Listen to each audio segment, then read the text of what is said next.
Welcome to the big show, everybody.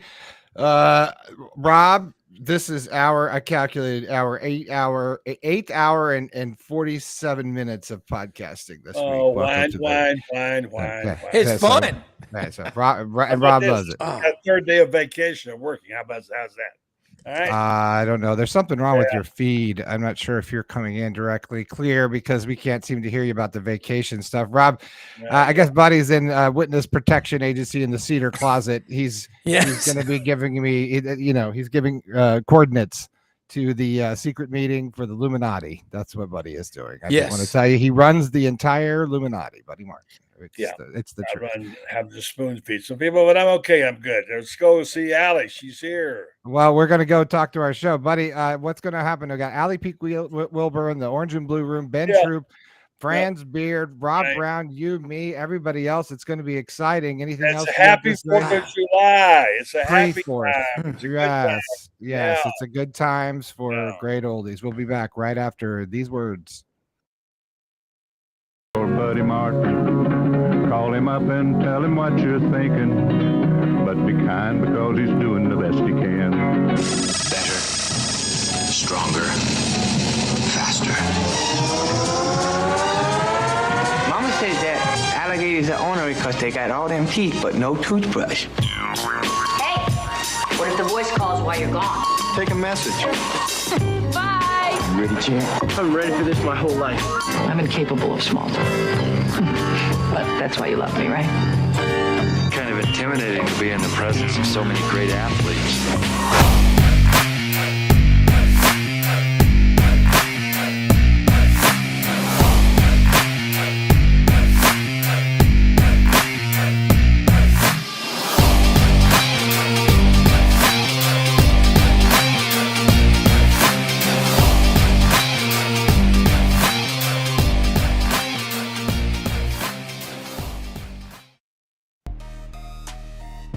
Welcome to the show, everybody.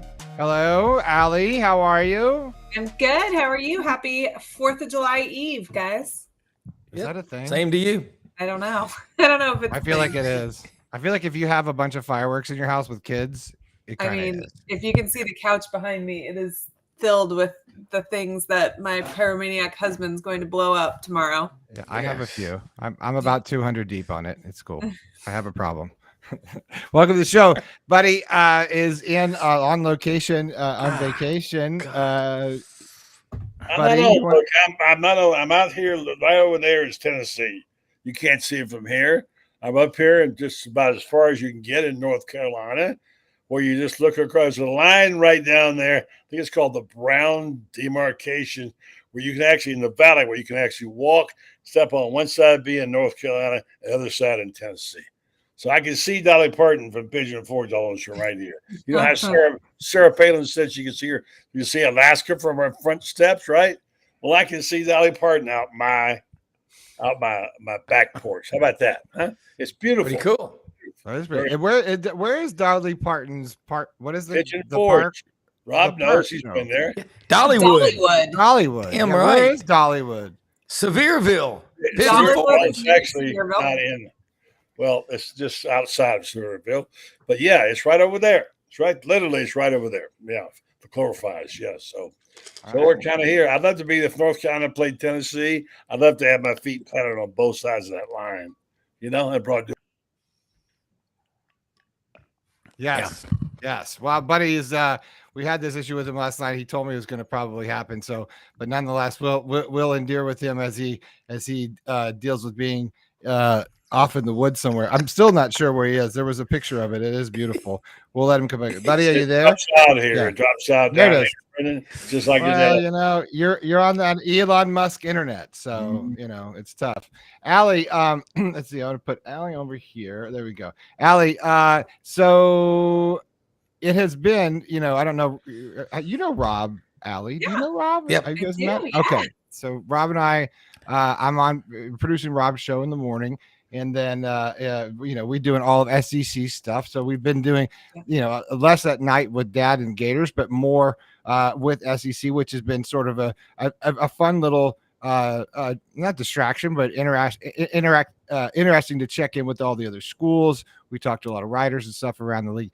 Kind of because I feel like I try, and when I need to go watch anything to catch up for Florida Gators, I actually go to your YouTube channel. So, and I watch like the last couple of videos, and then I always feel like I'm very caught up with what I needed to know for the last couple of days where I missed. So tell people where they can find your YouTube channel, because if you're not following her on YouTube or whatever, you're really missing out on some good stuff. Well, thank you. It's at A Peek Inside Gator Football on YouTube, and PEEK. Yep, PEEK. And yeah, there's been some interesting things happening. Florida's gotten 3 commitments in the last 2 weeks, so that's pretty exciting. And I think everybody's just gearing up and ready to see that changes that have happened this upcoming fall. Yeah, but Allie, tell them about Raising Hell with what Quinn Ewers said. Oh my gosh. Okay. You were really rocking and rolling today. This drove me nuts. And to be fair to Quinn Ewers, first and foremost, he was fed a question. And in the clip that I shared in my video, you can hear the reporter ask him. He says something to the effect of like, well, you're everybody's toughest game, and like kind of, let him into it a little bit. But he does sit there and say that they know that they are everybody's their biggest game on their schedule. And it's just so absurd. And then that coupled with listening to all of the ridiculous things that Texas fans have said this week, it's just, I don't know, it got under my skin. But so I did go through Texas's entire schedule, and essentially I came to the conclusion that there are 3 teams that Texas plays, and that would be Texas A&M, Oklahoma, and Arkansas, where more than likely that is the biggest game for those teams this year. I think you could make an argument that Texas A&M playing Notre Dame to open the season is just as big, if not bigger. But regardless, there are 3 teams on that 12-game schedule that I think would say, yes, Texas is the biggest game we play this year. We've circled it with a red marker. Everybody else, I think it's just another game. I mean, I think Florida going to Austin, there's novelty in that. And like, I want to be there the first time Florida plays in Austin. I was there the first time Florida played in College Station. I want to be there the first time Florida plays in Norman, not because it's the biggest game, right? But because like that's a, history. That's history. And I would like to be a part of that. And I think it's awesome. But me going there isn't because I think that's the biggest game on Florida's schedule. They play LSU the very next week. That's bigger. There's Florida doesn't beat Kentucky. That's bigger, right? Coach Napier's not getting fired for not beating Texas. He may get fired for not beating Kentucky. Right. But sorry, go ahead. No, I really didn't have a whole lot to add to that, except I love it when Allie rants. I like her rants, just a little crazy. Allie, I love your podcast too. I mean, and I know I keep trying to get you on, and my kids are older, but I can remember that period. I've got 2 boys and a girl now, a second girl. I've got 4 kids now. When I remarried, she's an Alabama grad, still a good person. Still a good person. My wife's evolved for life, and everyone else in my family's Auburn. But I love your podcast because I think it's cool. You got 2 sets of twin girls. You're a hardcore Gator. We got a lot of women that watch the show. My wife and all these, they love football. I mean, my God, I love what you do, and I will back you up on Texas. Nothing against Texas. My phone's blowing up right now with a buddy of mine whose brother played with Earl Campbell there. But in the last 14 years, all this talk about Texas, they've had 2 double-digit win seasons. 2018, they go 10-4. Last year, 12-2. Oklahoma's had 11, and their 2 bad seasons were 8 wins, 9 wins, and then a 6 and 7 year in Brent Venables' first season. And you're right, man.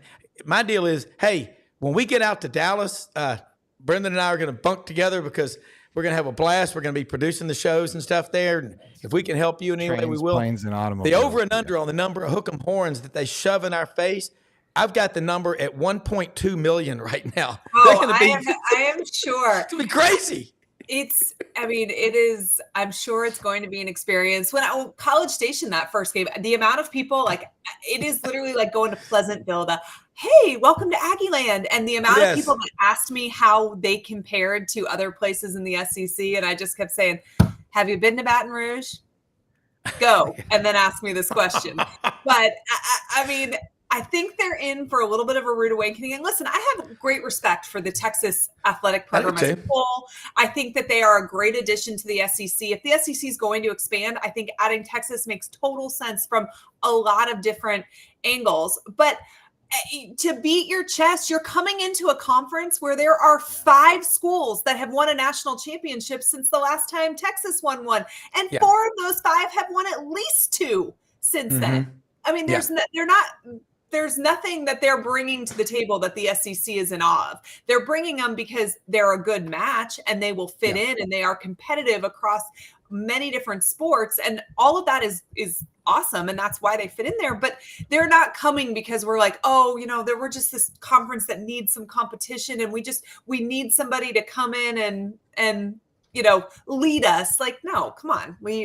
You're joining an awesome conference and we'll welcome you, but you're not here to lead.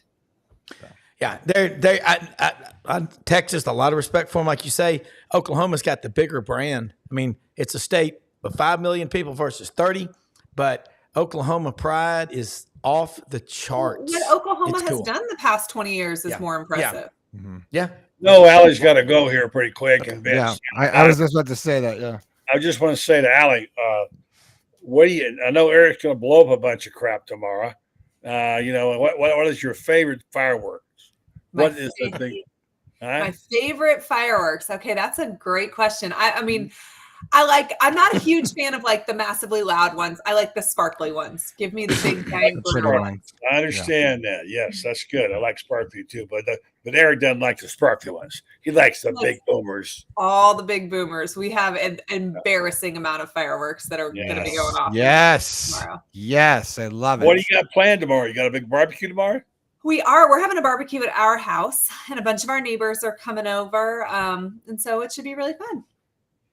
Well, happy 4th of July to you. Nice. We'll be available. Yeah, I'll be over with some watermelon around 8:30, 9 in the morning. It should be good. Oh, perfect. Well, we will hook it up for 3 hours in this house by that point. So perfect. Allie, we got to get you on the show. Brendan and I need you on in the morning Stop sometime. I know you got crazy schedule. Hey, stop hustling my guests. Okay? I've got plenty pull with Allie. When I need to go to the bullpen, I got one good ass and wait for the moment. Okay. I can't tell the show difference of my show and his. Yes. Listen to this. He's in a bad mood. She's in the cedar color. Allie, happy 4th of July to you. Thanks so much to you and your family and for all you do for us. And we will talk to you soon. I don't know. Well, I guess I'm this guest, so I guess you and Buddy will talk soon. But it was always good to see you. Good to see you guys, and happy 4th of July. Every Wednesday night with Allie. Allie, she's on the Buddy Martin show. That's the other show, just so you know. Okay, there we go. Thank you, Allie. Have a good night. Have a good night. Allie Beak, everybody. And we'll bring in with that Mr. Ben Troop. Smoke! What's up with y'all? Y'all having a good time already, I see. Yeah, well, that's how we do it. How are you, sir? I'm good, man. So they're gonna have Smoke and Rob Browne in the streets of Texas. Nobody's safe. Are you going to be out there? Are you going to be out in Texas? I'm not going to be out there, but I will be available to jump on any one of you guys' shows anytime. I know. I think that. Well, hold on. We're rooming in the same room at the Omni where they're doing the media days. It's going to be like trains, planes, and automobiles. Listen, Brendan, Brendan going to be looking for the nearest Cane's restaurant to find some nasty chicken strips. Yes. 2:30. Hey, I'm gonna have to go to one of everything in Texas. So make sure y'all find one of these legendary barbecue spots that I hear about all the time in Texas. Well, Audrey can't go. She's got to work, and she goes, "Why don't you and Brent get 2 big beds in there in our room at the Omni?" And I said, "All right, Brendan, stay with me, and we're going to be producing shows and having fun." Now, being from Memphis, Texas barbecue, I mean, it's edible. It's edible. But Tex-Mex? They give you a lot of meat. I mean, maybe I don't know if it's the sauce or what. Look. I mean, it's gonna be epic because it's gonna be all about Coach Venables, and then Coach Sarkisian and all these different things. But like Ali just said, look, Oklahoma's had football, Heisman Trophy winners, and softball, no doubt. And Texas has had brand equity. You can't say. I mean, when it comes to branding, Texas goes to the Jerry Jones School of Branding. Now, they ain't gonna be there in the end. But when you talk about just making sure the world knows who UT now, because now we got 2 UTs. In the SEC, you got burnt orange and creamsicle orange. But it's going. I mean, the SEC Media Days is one of the biggest media days there is because the world's going to be watching. I mean, and like I said, Greg Sankey going to step up there before every team comes up there. He's going to go, look, man, I've been had my feet up. Now I can take my shoes off with no socks on because I am the commissioner of the SEC and I got the best branding in all sports. It doesn't matter what season. My feet don't stink. Even if they did, you got to act like they didn't. Ain't nobody finna walk. Oh, you smell like roses. I don't know. They smell good though. I like those feet. Seki, is that you, dog? I know your dog, Seki. They smell good, like roses. Only at the SEC Media Days, everybody gonna be listening to see what the head coach of Vanderbilt gonna say because he gonna say something that's gonna make everybody scratch their head and go, "What did you just say?" But hey, I mean, Kirby Smart gonna be obviously the main attraction, being the best team coming back, being the highest paid coach. Lane Kiffin, can he do it? Can this be the year they go to Atlanta? But you're going to have no conferences? It just made the best teams win? 12 teams get in? And they're going to have Rob Browne on the sidelines and Brendan, you know what it is, Martin in Texas. Talking trash. Brendan going to be talking trash and booking guests. Let's do it. Right. Let's do it. Right. And taking phone numbers. Hey, look, I know Texas. Okay, I'm Colorado boy, so I know me some Texas, and I don't like Tex-Mex. So don't give me that crap because I don't like it, and I don't like your barbecue either. You don't like Tex-Mex? Texas? No, I don't like Tex-Mex. I like real Mexican food. In Colorado, you get real Mexican food. I would go to like the best of the. My dad took me to the best Mexican place, Mission Trujillo, the best place. Right, Dad? Mission Trujillo? Best Mexican food ever. Yeah. ¿Cuántos años hace que vive en Denver, señor? 34. ¿Te gusta? Sí, te gusta. Yes. Yeah, sí. ¿Cuál es su país? Colorado. Hey. See? Yeah. No, Colorado was cool. It was great. That's when Dad was at the Denver Post.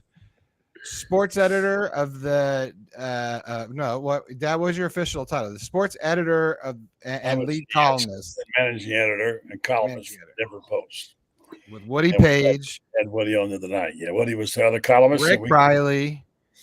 Yeah, Gene Wojciechowski. Shelby. We're gonna go on forever, but no, let's go. Give me some more. Who else? Oh. Yeah, come on. Did you see Dan Bond?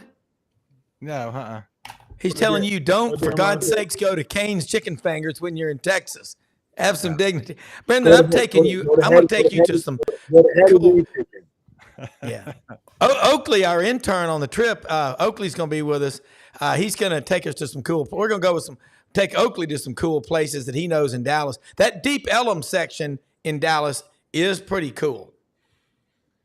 If you see, y'all ain't got nothing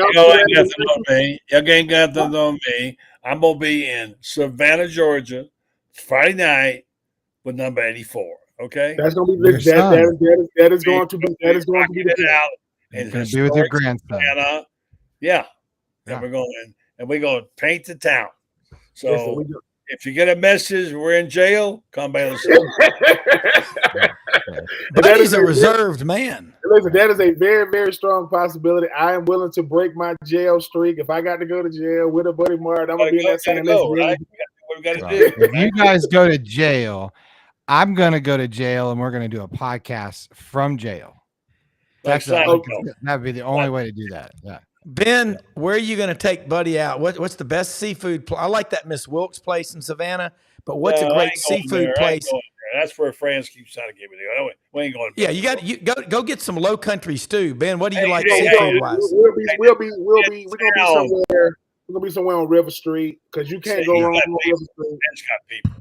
Yeah. You can't go. The thing about Savannah, Georgia, you can count on this. That's real shrimp that you eating. It's coming right off the water. They caught them that morning or that afternoon. And the thing about Savannah is it's the culture, man. Like it's so many people in Savannah now that's not from the state of Georgia. They get to live, by the water life. So they different. They don't got mosquitoes. They got sand gnats, which is a spawn of the devil. If you've never dealt with sand gnat before, devil. And it's just being able to enjoy that breeze coming off the water, seeing all the import export because they got that big old gigantic port right there.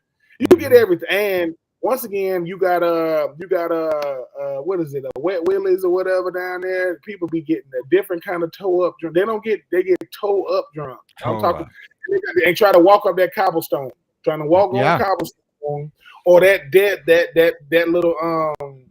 little death stairwell case they got. This thing goes straight up, and if you miss a step, yeah, well, you're gonna have to deal with it. But it's Savannah, GA, man. About as much history as you can have in one city. It has that. House is there. I'm gonna be at the hotel. Fried green tomatoes. My favorite hotel, and I always stay in them when I can.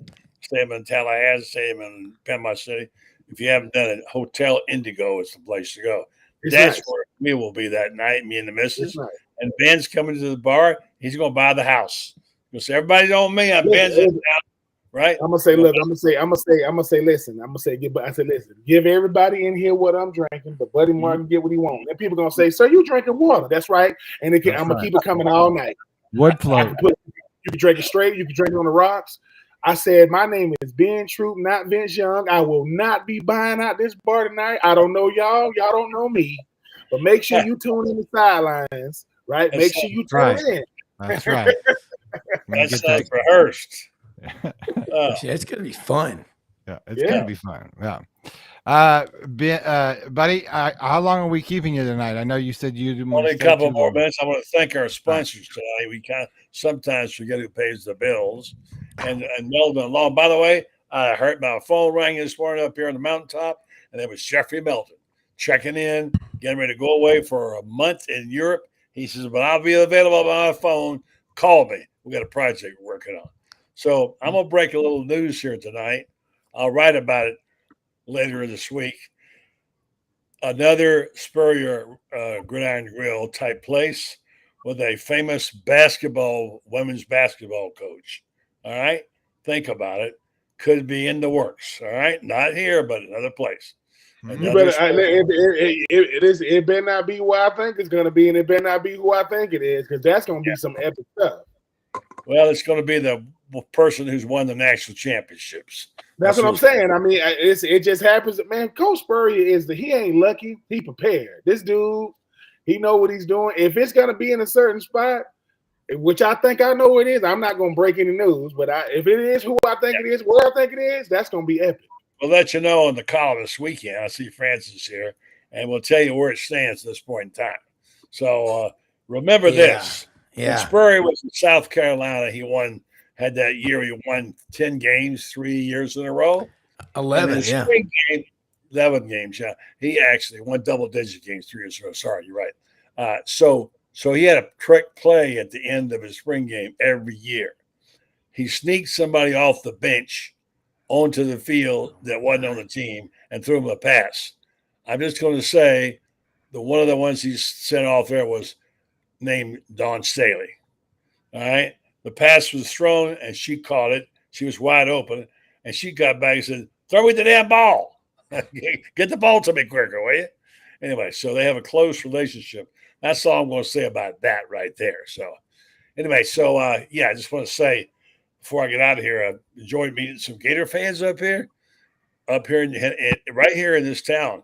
There's a colony of people, a lot of Gator fans, and we're seeing them every now and then. We saw, I think I mentioned yesterday, went to a play restaurant downtown, Waynesville, and nice place. And we ran into a Gator couple that helped us get a parking place. And then we went into the restaurant and met a guy named Flanners. I can't think of his first name. And he was from Clearwater, and his dad underwrote two business chairs. And he was a long time bull gator. So there's a lot of, like Ben always said, they're everywhere, and they're up here, that's for sure. Well, that's good, buddy. It sounds like you've had a good trip. You're going to come home soon, right? I'll be home this weekend, brother. Be there. We're heading down to Savannah and on down to Ocala Town. So you guys take care. Great job on the show. Rob, you guys did a great job. Thank you for filling in. Brendan, this is fun, always. But with an all-star cast like this, you can't miss. All right. Well, thank you. Be careful out there among the English, buddy, and the Bears. Right. Screw the English. See you, Dad. Bears. Come on, Bears. I got my bow and arrow. They ain't coming near me. Oh, boy. Okay. I love you, Dad. See ya. Drive safe. All right. Ben, look out for him when he gets there. Just do a quick diagnostic on him. Just like run, just a couple vitals. Just real quick. Take him to the Crystal Beer Parlor. Yeah. Hi, Franz Beard. How are you? I'm doing well. And Brendan, we got to get you to the Crystal Beer Parlor and Rob, because their burger with grilled onions on it is legendary in Savannah, GA. I like Franz's food. Franz, patty melt or burger is a good patty melt is better than about anything. Now, this is better than any patty melt you ever ate. It's the Crystal Beer Palace. Crystal Beer Parlor. It's over just off the historic district in Savannah. And it is legendary. It is legendary. It was legendary when I was there, and I think I'm older than all you guys. I think that it was legendary when I was there, and I was there before any of the three of you were born. I met fried green tomatoes. That's what I remember about Savannah when I went out to the restaurant. They said, "Want some fried green tomatoes?" I said, "What's that?" And I said, "Try them." I said, "These are delicious." You've been out to the Flying Fish. They also probably told you to watch the movie. Yeah, that's a chick flick. I'm not watching that movie. Smoke, get out. No way. I never watched watched that movie ever. Ben, have you been out to the Flying Fish to eat? I have. Savannah got so many.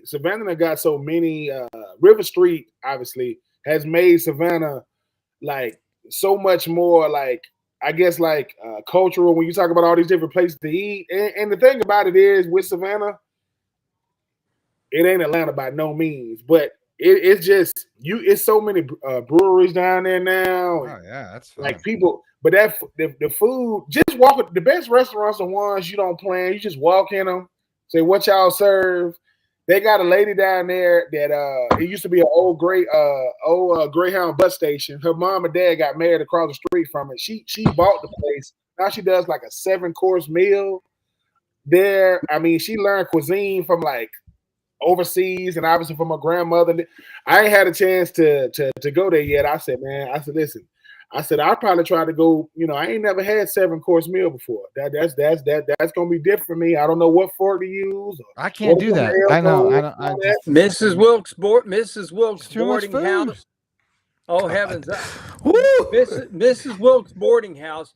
David Brinkley did a show live from Mrs. Wilkes boarding house back in 1972 on the NBC News. Was live from Mrs. Wilkes boarding house in Savannah, GA. It was amazing. It was this lady. Her family started cooking for railroad men, and they had a boarding house there for people who worked the railroad, the old Atlantic Coastline Railway, and it got so famous that, oh my gosh, nowadays they open up at 11 for lunch, but if you aren't in line by 9, you ain't getting in. Franz, you always seem to know those spots. All right, we've turned this into a food show very easily. I think we're all hungry. It's Guy Fieri's in the Gator green room. Firehead. He wants to come on the show. Flavor Town. Franz, what did you try to? I'm only on like hour 11 of podcasting this week, so forgive me if I'm a little cloudy, but what did you write about yesterday? I was reading this morning. We were talking about it. What was the yesterday? There's a reason why you didn't read anything I wrote yesterday, and that's because I was up all night with dealing with dealing with issues here at the house. My parents are elderly, and so it was one of those nights. But I'm writing about tonight about how much more experience the Gators have, and you start looking at the number of starts and the number of games played, and it is phenomenal. And it is one of the reasons why Florida. There's a lot of people who are saying, well, Billy Napier is really on the hot seat. No, he's not, number one. But number two, there's even if he were, he's got so many good, experienced players now with lots and lots and lots of starting experience. But it's kind of like you go to your cornerbacks. You got guys like Sharif Denson, Jakeem Jackson. They played every single game last year. Then you bring in the 3 safeties they brought in, all of whom have like almost 40 games experience. Asa Turner, DJ Douglas, and Traquezy Bridges. I made a mistake the other day. I said that DJ Douglas was a 5-star recruit. I got him mixed up with somebody else.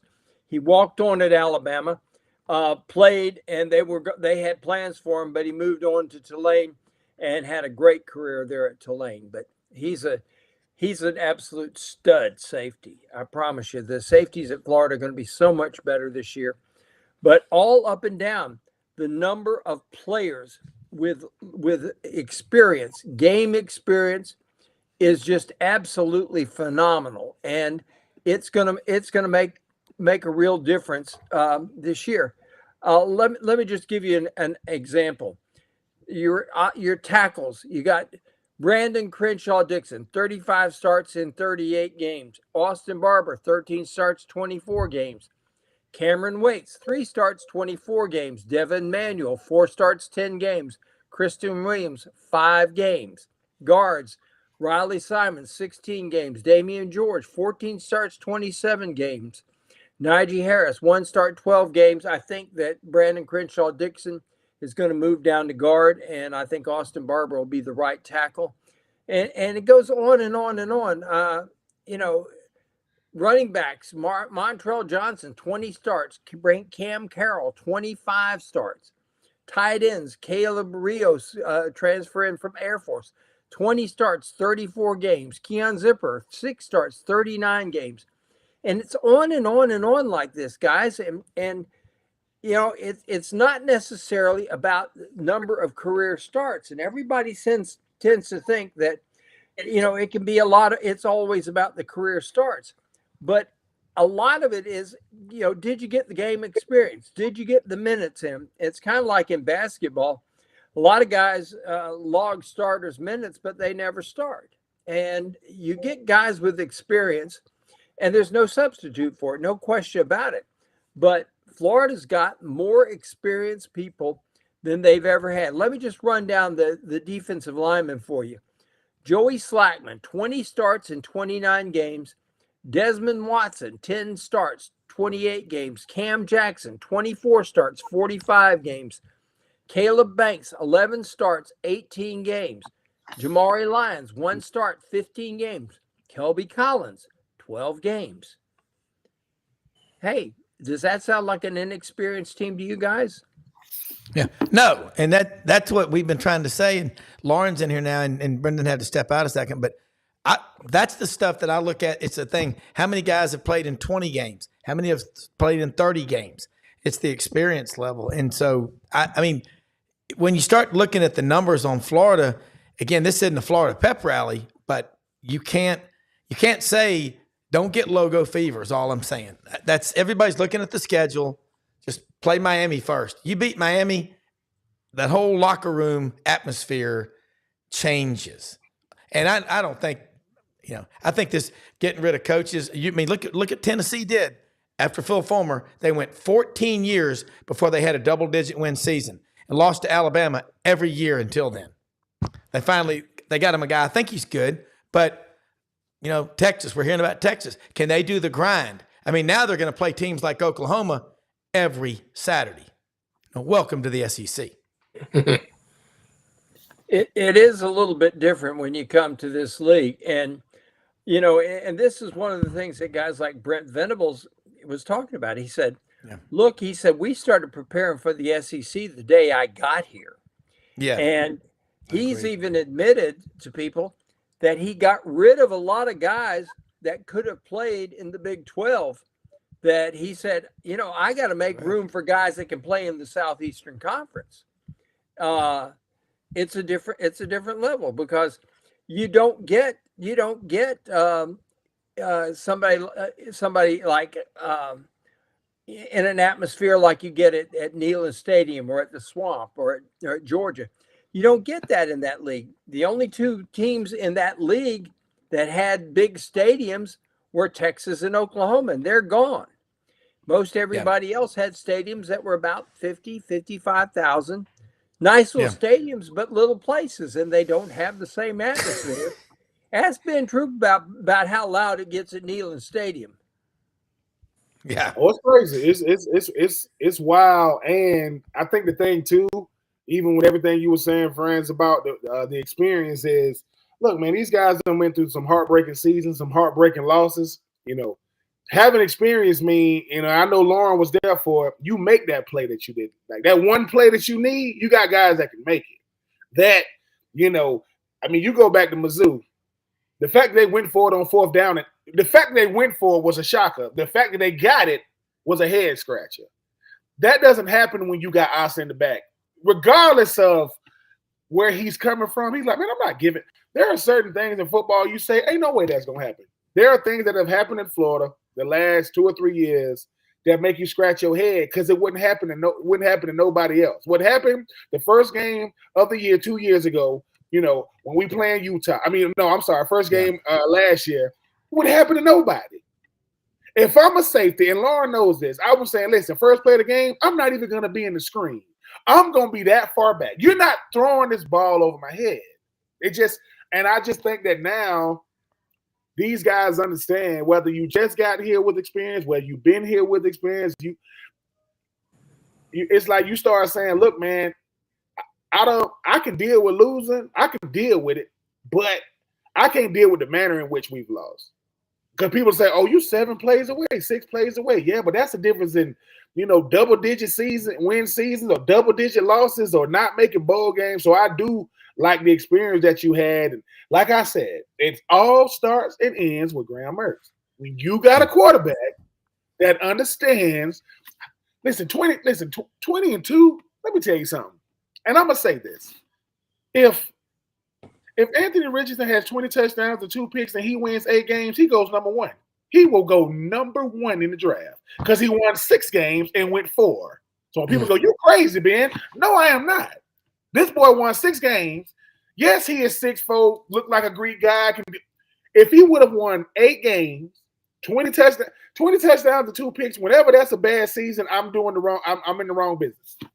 Graham Mertz was 20-2 last year, and that's getting him off the ground as much as he did. Right? That's playing for injuries like he did. So I'm just happy to have him. And like I said, got a chance to talk to the young man. And every great team in college football, every great team in football has one thing in common: quarterbacks. Every last one of them. And we got one of them. He ain't the kid. He ain't the kid up there in Georgia. He ain't Dart up there at Ole Miss. But I dare say, it ain't many quarterbacks coming back or in the SEC this year that's better than him. And that's proven. That's not based off what we think he's going to be. That's what he had that's what he did last year. I'm just happy to have him. If 15 is healthy for all the games, we got a shot in every last one of them. Don't mean we're going to win them. But as much as I love Lagway, I don't want to see him this year. Not for games that matter. I mean, the game should be over. Let him in and get some plays. But if 15 is healthy, I think Florida got good a shot as any, because that kid didn't come back just because he wanted to boost his draft status. I think he got something to prove. Hopefully you get 10 guys out there with him that want to prove it with him. 43 starts in 45 collegiate games. Also should tell you something about him. Yeah. And he's coming back this year. Figure 13 starts this year. That'll be 58 starts, and that will weigh heavily on the draft, on the people who draft, because they're going to look at it. They like guys that have got snaps. Yeah. They Loren, get you break down the numbers the first 2 nights this week. really well. Offense, defense, whatever. Highlight the skill position players on offense. Historically, Florida, you've got, Jabbar Gaffney, Ike Hilliard, Riddell Anthony. There's so many. I have nightmares thinking about those guys. But let's talk about the skill players and also the special teams. You got a punter that's averaging 48.6 yards a kick. That's all American. Yeah, no doubt. You just got done talking about Graham Mertz, but you got Montrell Johnson, who you can make a case for as the best returning running back in the SEC. You got Treyon Webb, who I think is a star in the making, runs real well behind his pads. You talk about the addition of Elijah Badger to the receiver corps with guys like Andy Jean, Aiden Mizell, Trey Wilson III, who is just a nightmare in space. He just has a great feel, not really imposing like a Percy Harvin. A lot of people forget Percy Harvin was 200 pounds plus, but Eugene Wilson just has a real nice feel in space. You got you got Hayden Hansen and you got DK coming in a receiver. You've got you got the return of Keon Zipper, Arliss Boardingham. They have a plethora of riches at the skill position. And, it really comes down to, like I was talking to somebody early today, the problem is on paper, the Gators have always been where they need to be on paper, in my opinion, on paper. But like Ben noted, the plays just have not been there. When the plays need to be made, they just haven't been there. Now you can go back, and I think another thing is you talk about Khalil Jackson. I think a lot of people forget Khalil Jackson has made a lot of plays in some really big ball games. You talk about the big catch he made, even going back to last year's Tennessee game, had a great game against South Carolina. Khalil Jackson has also made some plays. And I'm going to tell you, man, Andy Jean is somebody that I think kind of, in that steady mode, kind of reminds me of, probably not as fast as, but like a Riddell Anthony, very steady, always there when you need him. But like he was kind of going on the side during spring practice and he was running. And I was like, who is that linebacker over there? Well, I got closer and it was Andy Jean. He has really put on that freshman 15 in a good way. So, you look at all those guys and they've got guys with experience and DK and Badger. And then I think those young receivers, they're coached by one of the best in the country. So, a lot of these people that talk about,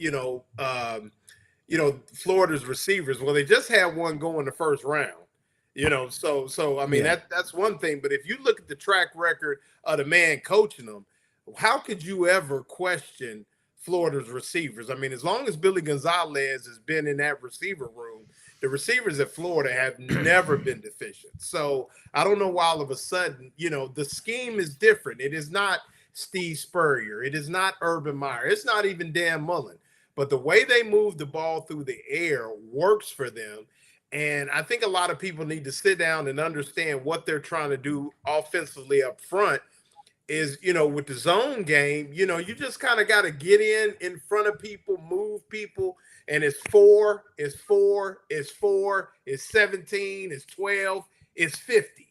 And that's the way that zone scheme works on you. So with that inside zone scheme and the play action off of it, they just got to go out there and make plays. But none of it matters if they don't get teams off the field. And, like Shane and I talked about it last week, a lot of your big plays and big games, and Ben, you can echo this, is sudden change.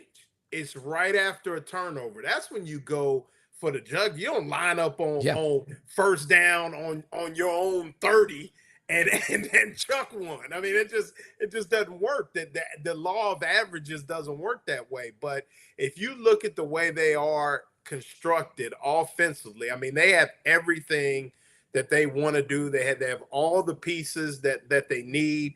And, I do think there'll be a Lagway package in there so people can get their feel of Lagway. But this team starts and ends with 15. And even Billy Napier said it after the spring game. A lot of people were talking about Lagway. And he said, now, think about it now. If we put Lagway on the field, we got to take 15 off.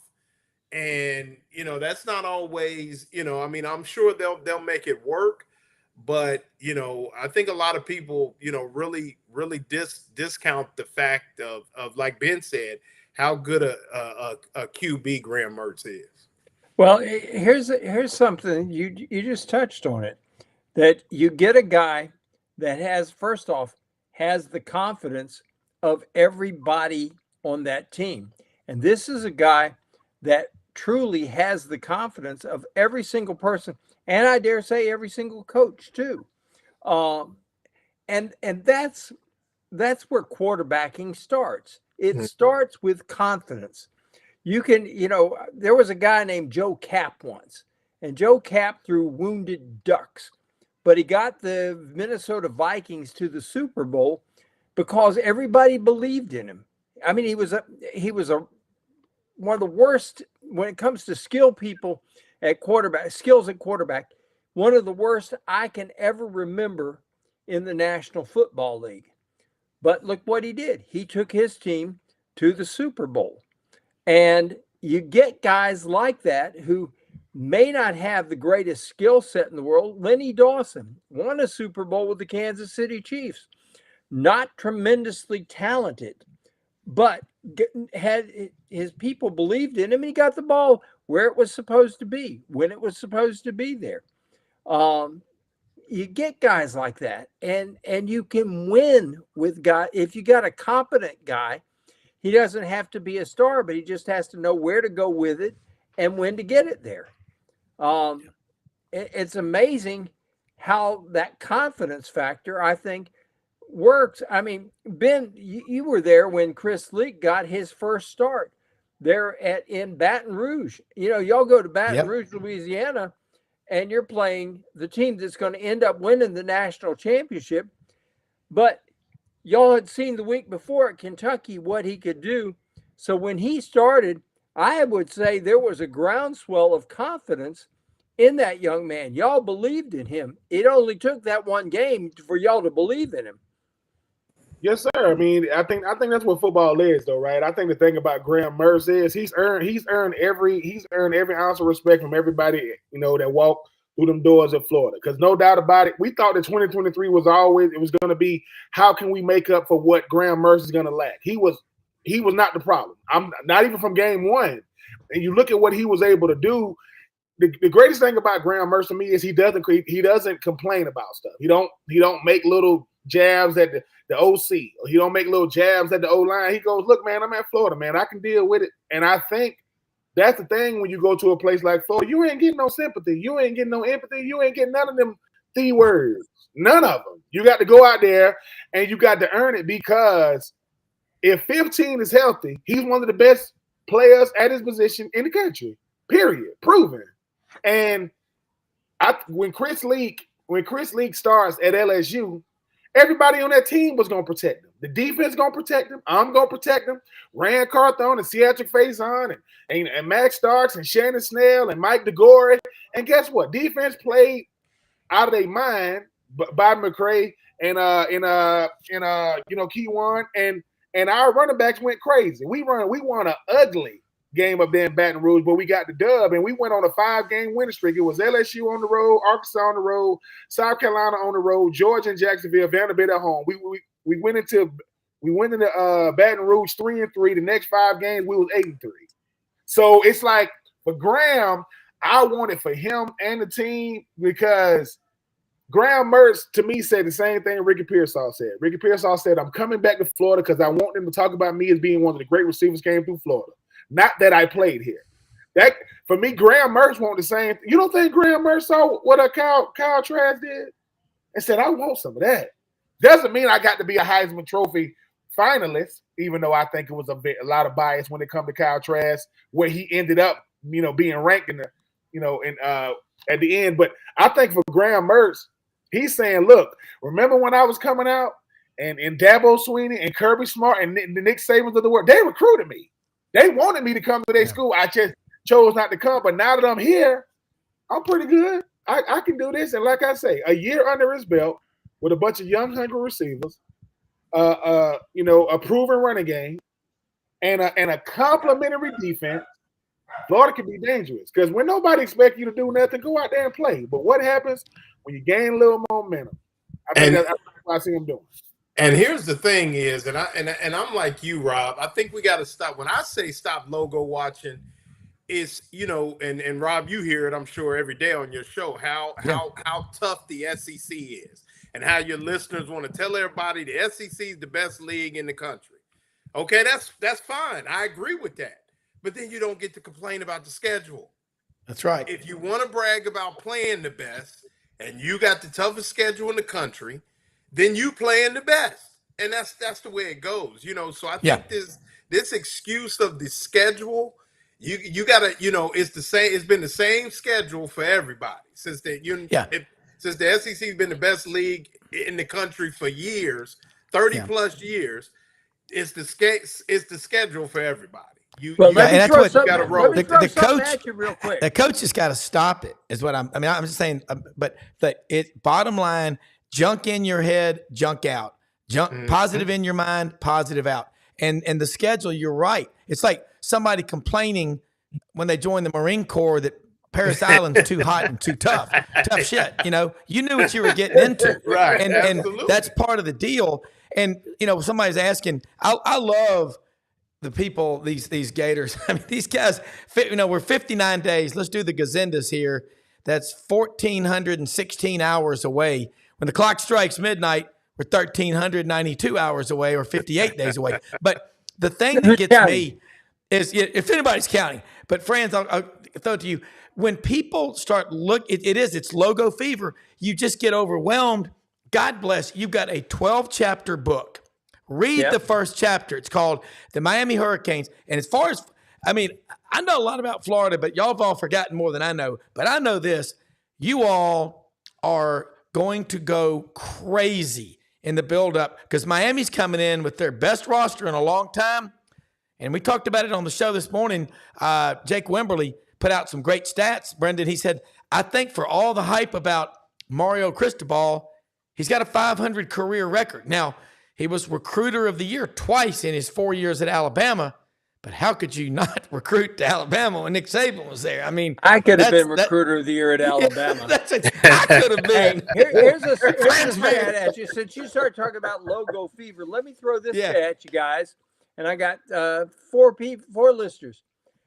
How many top 10 teams has Georgia beaten on the road since 2018? 0.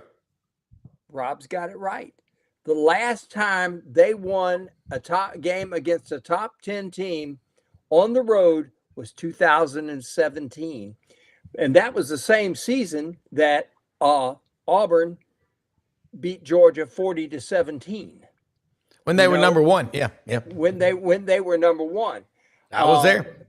Georgia this year has to go to Texas. They got to go to Ole Miss. Who else do they have to go to? They got to go to somebody else. Clemson. Texas. They got to go to Clemson, right? Alabama. Ole Miss. They got to go to Alabama. Yeah. Where's the Clemson game? Atlanta, Mercedes-Benz Stadium. That'll be a neutral game. The kickoff, the neutral site, the kickoff. Yeah. But Clemson and Auburn think that's neutral. It'll be a big game. But it is. But people tend to forget that stuff. They're already, everybody wants to give Georgia the national championship right now. Well, guess what? September 29th, they got to play at Alabama. 2 weeks later, guess what? They're in Texas. 3 weeks later, they're at Ole Miss. And I guarantee, I would be willing to bet you right now, 2 of those 3 games are going to be white knuckles. Now, who wins them, we'll have to wait and see what the final score is.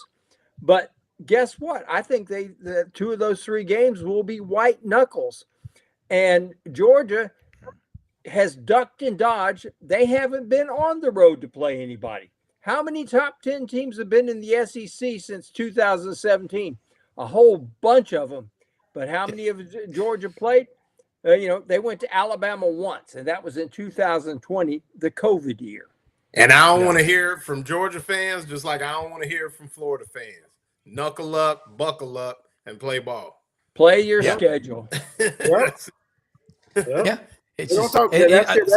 schedule is going to be the talk of the town. But I'm like you, Loren. I say, look, the same thing. Listen, the greatest thing about being a former player is what you used to tell your coaches. Coaches be saying all this stuff this and the third in the week. I say, y'all act like y'all got to go out there. Like seriously, like. Now, if we had to switch places on game day, that's when you get nervous. If you got to switch places on game day, that's when you got to get nervous. But I go, look, coach, listen, draw it up and let's see. Like that's why you play. I want to know if I'm a coach, I want to prove I'm better than them guys on the other side with the way I call plays. I think that my team is better. I respect you, but I think I'm better than y'all. Yes, Miami got orange in it, but they got green in it. So I can respect the orange. I don't like the green because they wearing it. I respect it. About 4 years ago now, Dan Mullen's first game, or what, he was getting ready to play Miami. I got Clinton Portis on my show. He will do. I mean, I wasn't gonna bet him. He like, Ben Troupe, you don't want to bet me right now. I said, Clinton, I know you from Gainesville, and I know you went to Miami. I say, but your phone will definitely stop working if we beat y'all, because you're gonna get sick. But it's money. Now, mind you, I'm not finna bet, but at the same time, I told Clinton, I said, Clinton, listen, you living in the dark ages.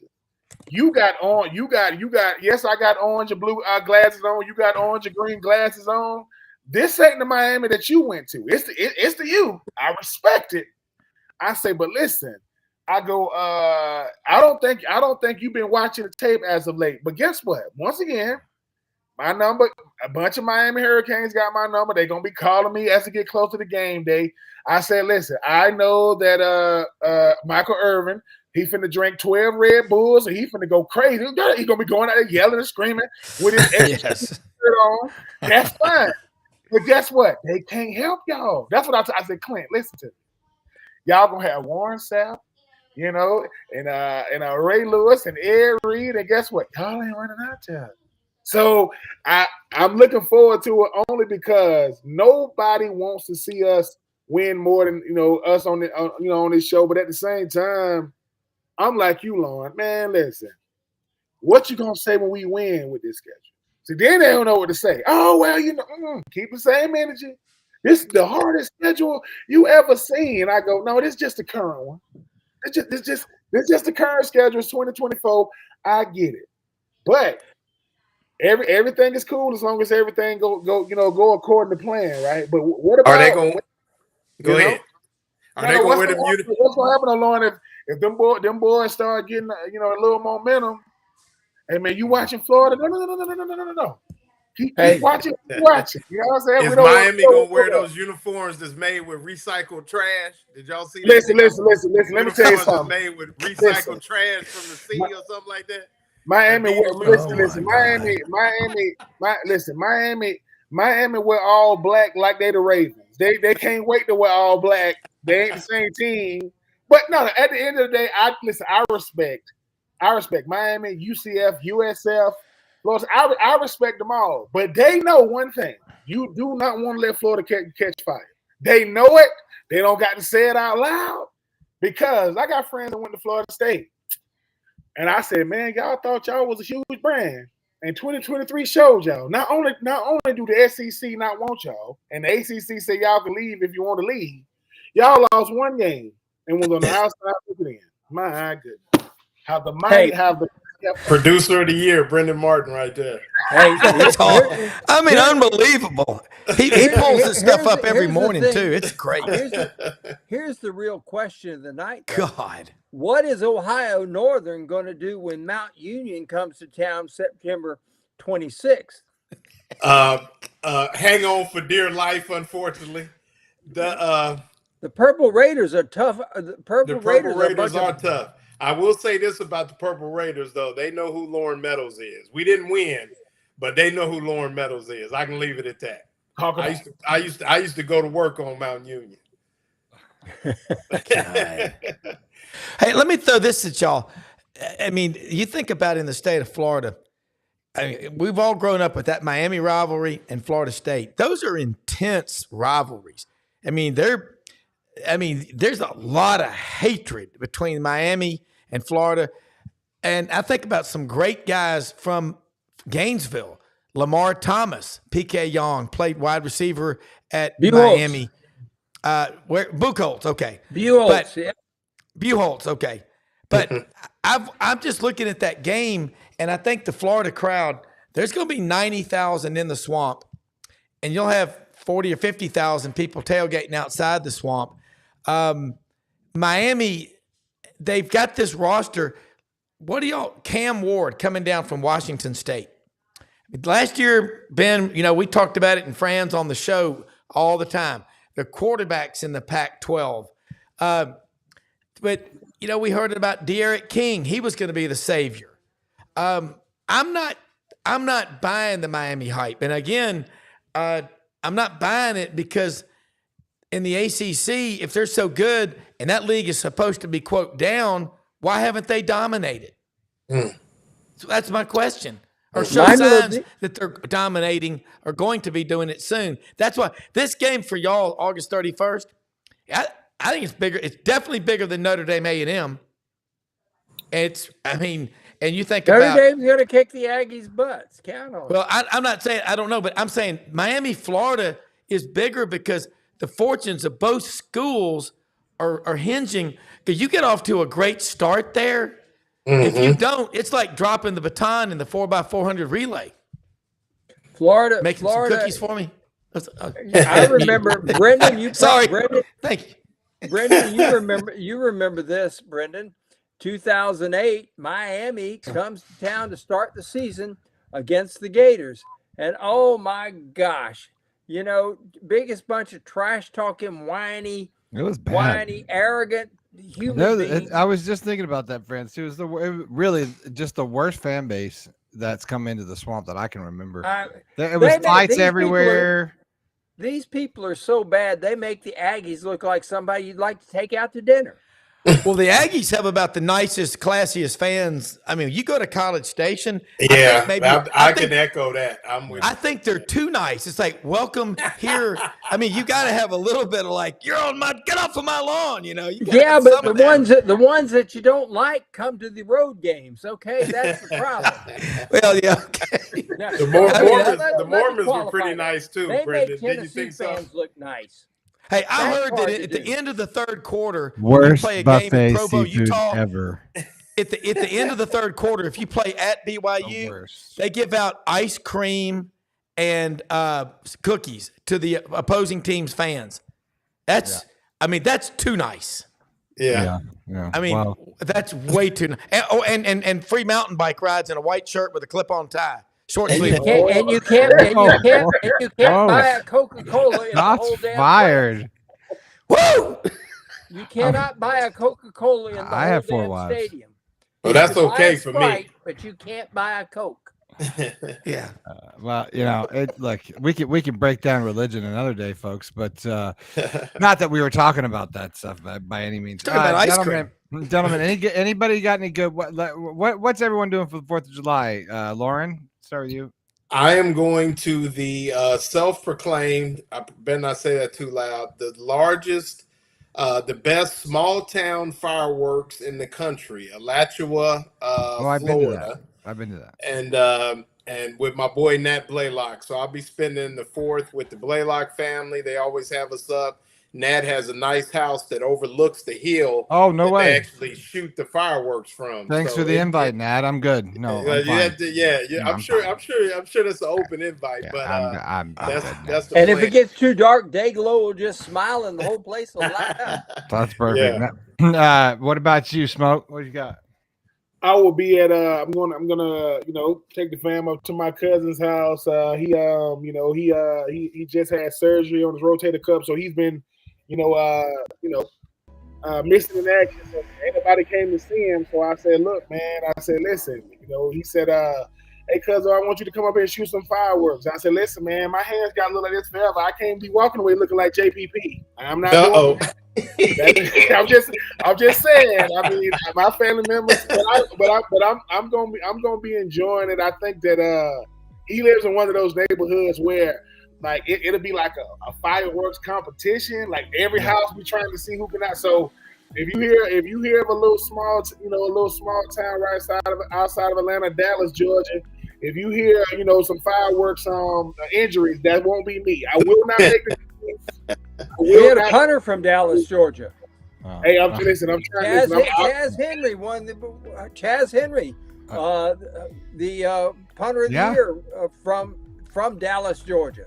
Yeah, that's what I'm gonna be real close to Powder Springs. Whoa, Evan Ingram and Chawozium, the tight ends from the starting tight end from Tennessee, the starting tight end for Jacksonville, gonna be real close to what them boys. And I think they both went to the same high school, which is crazy.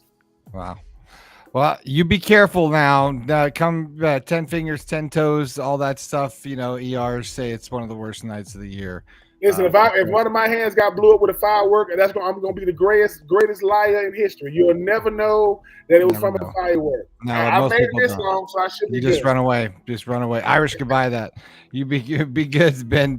Franz, what you got? Anything? We're doing pork chops that had them marinating already for 24 hours. Brining up. Nice. And garlic, Byron's butt rub, and Worcestershire mix all together. They've been marinating, been flipping them every 2 hours for the last 24. Wow. And they will be ready when they hit the grill tomorrow. It's going to be everybody.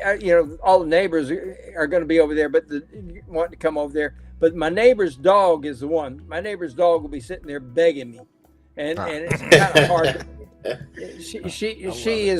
She would eat your leg off. Just if you looked at her the wrong way. But I when gotta I get cook her out number. on the grill, she's my buddy. Rob, what you got? Well, we're going to be cooking out and blowing off a bunch of fireworks. The cool thing is, if we do it over at the farm, we don't have to worry about them burning anything on the ground because they'll land in a flooded rice field with 10 million mosquitoes in it. But if I have my way, I'm going to convince Audrey to go up to the Spring River and I can do maybe some trout fishing, but at least do some kayaking on the whitewater. But and talking a lot of football smack at this time of year. Smack is in big demand. But you talk football while you're trout fishing. You are weird, son of. You are weird. I've known you for how long, and I'm going to say Rob it out talks loud, in his sleep. Weird, okay? I get so excited about being on this show with y'all. This is time to be firing down Ham's beers and finding somebody who wants to argue some football. That's what you do. Right there. Ham's beers. I'm not the weatherman. I learned how to do that backwards. But no, happy 4th of July to everybody. Happy 4th of July. God bless America. All right, gentlemen. Screw the British. And I'm gonna blow some stuff up. That's you don't have a soccer tournament to go to? No, we're not in soccer season for another 2 weeks, and then it kicks in. That's the down season. The down season is about 3 or 4 weeks, but don't worry. Yeah, exactly. We get videos that they need to be doing their workouts and all that stuff. So it's never really over. So how it is. All right, well, gentlemen. Good job. Happy 4th of July. Rob, I'll see you on Friday. We'll be back on the air Friday morning. Buddy, we'll be back next week. And you guys, remember, I do hate to say, I love the holiday. I just wish there were more sports on the 4th of July. That's all I'm going to say. There's nothing really to watch. I don't watch any of this stuff. All right, guys, be well. Happy 4th of July. We'll talk to you next week. All right, gentlemen. Nighty, boys. Well, that'll do it for everybody tonight. Rob, Franz, and everybody. Buddy, thank you. Thanks for all of our guests who joined us tonight. We want to say thanks to Renstar Medical Research. Check them out on renstarmedicalresearch.com. Seeking tomorrow's answers to the health questions of today right here in Central Florida, doing all sorts of tests on Alzheimer's, which, I don't know if you saw the news lately, but there's a brand new Alzheimer's drug. There's only 2 actual Alzheimer's drugs that are being produced now. So a lot of that data information comes from our folks over there at Renstar. So they have been a show sponsor with us for the very, very, very beginning. They are truly, truly a great group of people and a wonderful outfit. So check them out at renstarmedicalresearch.com. Buddy mentioned Meldon Law. We always say thanks to Meldon Law. You guys know what they do. They don't back down. Check them out, meldonlaw.com. and Titan MRI. Boy, those guys are great. In fact, we're probably going to have to use one of those here shortly. Never Aligned. They take walk-in service, some of the top-notch MRI equipment in the world being used right now. Largest bore inside, which means it's more comfortable. It's not so tight space in there. Check them out at TitanMRI.com. I'm Brendan Martin. That's all I got for you tonight. We will be back on Friday morning with Rob Browne and myself. I don't know our guest, but we'll update you with that. So we'll be back Friday morning, and then full tilt shows next week for you folks. So thanks for watching. Always appreciate it. Make sure you click the subscribe button if you're watching on YouTube. If you're watching on Twitter, go ahead and give us a follow and like on Facebook. Make sure you like the shows and tell your friends. We're excited about what we're doing here at Sideline Sports Network and SECU. Thanks to all of our guests. Good night, everybody. And as always, go Gators.